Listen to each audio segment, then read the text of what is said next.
70-20-10 Development Plans, part of an ongoing, nonprofit leadership development video series. You've completed reviews of your direct reports. So now, how do you help a strong performer with high potential become a future leader?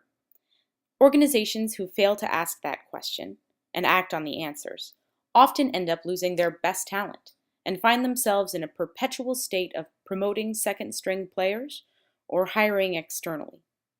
First, you need to identify the individual's specific development needs. Development needs come in two forms: steps your direct report must take in order to perform his or her job better today, and steps your high potential direct reports must take to assume leadership positions tomorrow. The second type of need is often harder to identify, and we have an entire video dedicated to finding out what skills your future leaders are likely to need. After you've identified development needs, you and your direct report are ready to co-create their development plan by identifying concrete opportunities to learn or improve these skills or build required knowledge. But what exactly should these opportunities be? To find the answer, I want you to identify a skill that you had to learn from scratch. Maybe financial literacy, project management, or surfing. How did you learn that skill? What were the critical experiences that helped you develop a real proficiency and eventually an expertise? Maybe you read a book or took a class. Maybe you had a friend or manager provide feedback.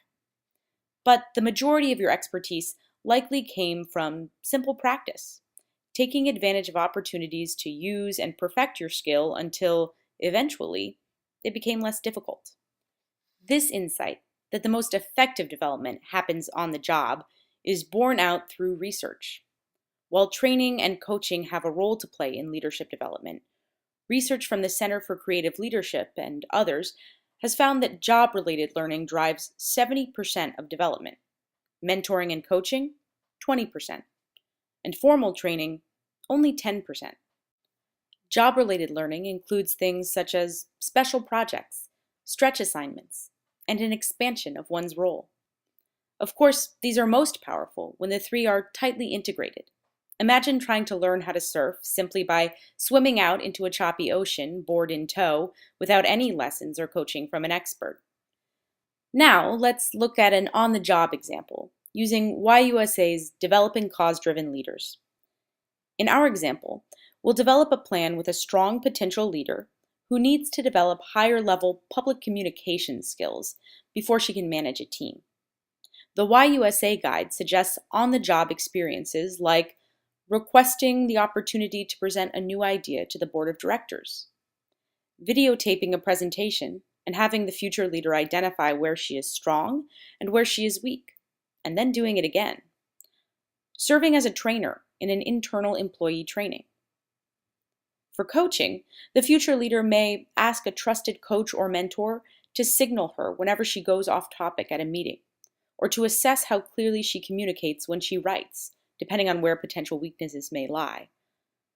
Finally, for formal training, she may sign up for an in-person class that focuses on communication, or she may decide to read a recommended book. 70-20-10 means that the majority of learning happens by experience, but it doesn't get senior leaders off the hook for a well-managed and well-thought-out development process. Development happens on the job, but it doesn't happen on its own. It's up to current leaders to help guide the development of future leaders, help them identify the skills they need to develop and opportunities to learn those skills, and provide the critical feedback and mentorship they will need to get better. After all, even your high potential staff are likely to stumble at times when they begin practicing new skills. Now, think of a skill that one of your direct reports is trying to build. Think of 3 job-related experiences that might help them develop that skill. Think of 2 ways they can better leverage you or someone else in your organization to develop that skill. And think of 1 formal training, book, or webinar they could access to develop that skill. After you think through a few examples, try having a conversation with the direct report in the next week or so about future development opportunities. Perhaps send them this video and ask them to come to the conversation with some ideas of their own so that you can build an approach to try together. And don't forget to download YUSA's Developing Cause-Driven Leaders, filled with helpful examples of skills and how to build them. It's available at bridgespan.org, along with a number of other useful leadership development tools. This video is part of an ongoing leadership development video series. Let us know what you think by emailing leadership@bridgespan.org.